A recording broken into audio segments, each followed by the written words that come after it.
বিশেষ বার্তা খেল সমাচার। রোহিত শর্মাকে বিশেষ বার্তা দিলেন মোহাম্মদ শামি। মুস্তাক আলীর কোয়ার্টার ফাইনালে বাংলা। শেষ হয়েছে অ্যাডিলেডে ভারত অস্ট্রেলিয়ার দিনরাতের টেস্ট।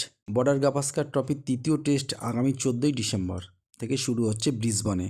তৃতীয় টেস্টের হারের পর একাধিক জলগোলা হয়েছে ভারতকে নিয়ে। ব্যাটিং তো বটেই, পাশাপাশি প্রশ্ন উঠেছে বোলিং নিয়েও। যে পিচে স্টার্ক বোলাররা কোহলিদের মাটি ধরালেন, সেখানে 17 রান করে গেলেন ট্রাভিস হেড। প্রশ্ন উঠছে হার্ষিত রানার বোলিং নিয়েও। সমর্থকদের দাবি শামিকে এবার অস্ট্রেলিয়ায় উড়িয়ে নিয়ে যাওয়া হোক।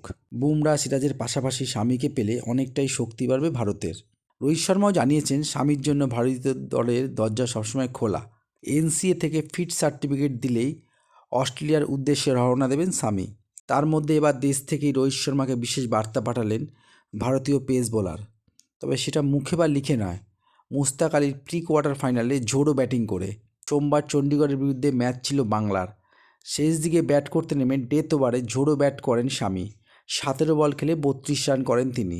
বর্তমানে অস্ট্রেলিয়া থাকা রোহিতকে জানিয়ে দিলেন, শুধু বোলিং নয়, শেষের দিকে নেমে গতির পিচে রান করার ক্ষমতা রয়েছে তার।